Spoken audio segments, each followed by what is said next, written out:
There is a story that has been told for 350 years. It goes like this. A beautiful woman of the fallen Ming, a courtesan named Dong Xiaowan, was taken into the palace of the conquering Qing. There she became the favorite consort of the young Shunzhi Emperor. He loved her so completely that when she died, he died of grief, or left the throne and became a monk. A love so great it ended an emperor. It is a beautiful story. It is also almost entirely false. And the most extraordinary part is this: they built that imperial tragedy on top of a woman who, by every record we have, had nothing to do with the emperor, the palace, or the grief. She was already dead, or the whole thing was invented, before the story ever reached the throne. This is the strangest case in our series. The scapegoat machine usually needs a living woman to point at. This time it pointed at a name, and wrote an emperor's sorrow over a life she never lived. They blamed her for a grief that belonged to the throne. Here is the story the rumor became. Dong Xiaowan, one of the famous 8 beauties of the Qinhuai, the singing and painting girls of Nanjing's riverfront, was the most devoted of them all. A man named Mao Xiang loved her.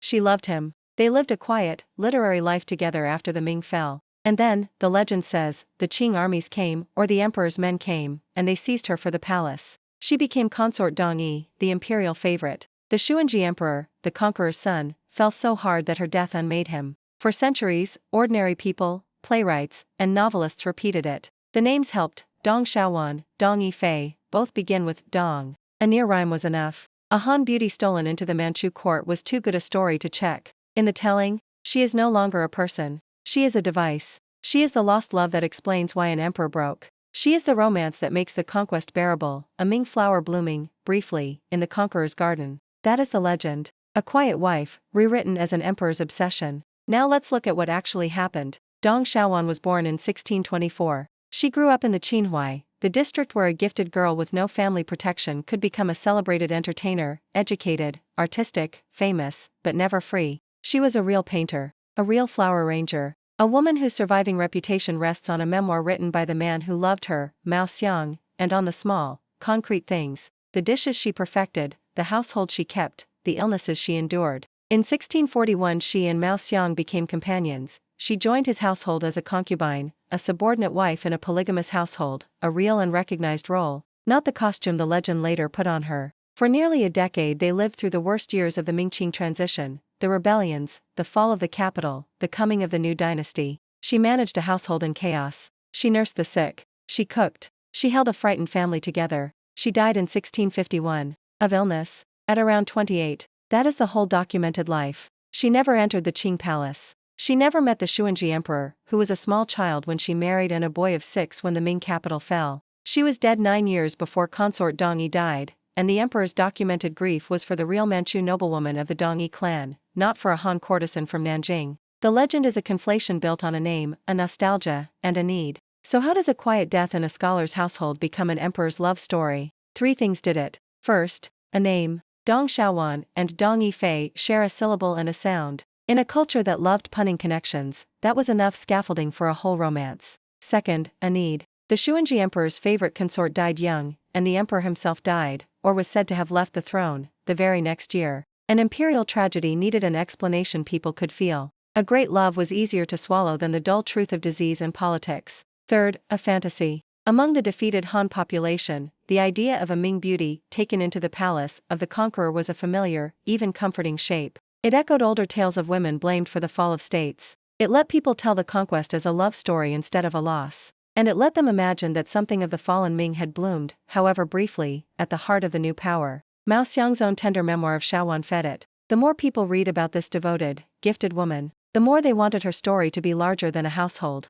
So they enlarged it, past the truth, past her death, straight into the forbidden city. The machine did not care that she was absent. It wrote the throne's sorrow over her name anyway. Watch who the story protects and who it uses. The real consort Dong Yi, the Manchu noblewoman the emperor actually grieved, is, in the Han folk version, quietly replaced. Her identity, her clan, her life, are overwritten by a Han woman's name. The conqueror's real loss is recast as a romance with the conquered. Everyone gets a story they prefer. And Dong Xiaowan? She is lifted out of her actual life, a life of domestic devotion, illness, and an early death, and pinned to the grandest possible frame. Not because it was true, because it was useful. A scholar's wife becomes an emperor's favorite, and suddenly her small, real suffering is dwarfed by a grief that was never hers to carry. That is the scapegoat machine in its purest form. It does not require guilt. It does not even require the person to be present. It requires only a name that fits, and a sorrow that somebody wants to explain. The woman becomes the explanation. The structure, the conquest, the disease, the imperial household, stays comfortably unnamed.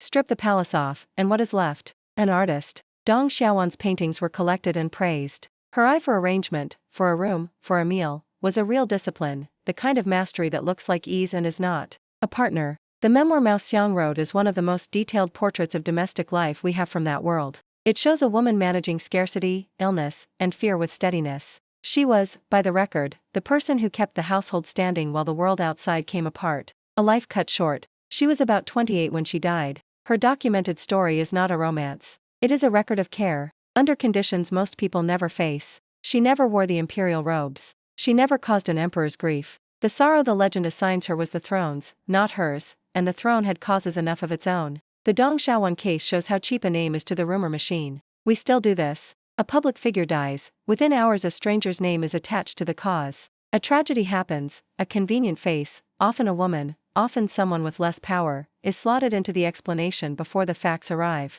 The story feels true, so it spreads. By the time anyone checks, the false version is the one everybody knows. And the people who actually bore the event, the real consort Dong Yi, the real household Xiaowan kept, are quietly erased beneath the name everyone is repeating. The word Huoshui was old by the time Lu Rushi died. By the time Dong Xiaowan's name reached the Forbidden City, the habit was 3,000 years deep. Find a name that fits, point. And the structure is absolved. She was not a flood. She was a footnote the rumor turned into an empress. Next time, the machine reaches forward one more time, and it finds a woman whose blood became a love story, and whose politics became a footnote. They painted her sacrifice as a romance, and sold the empire's fall as a courtship. A courtesan's loyalty, rewritten as a prince's desire. This is episode 23 of The Women They Blamed.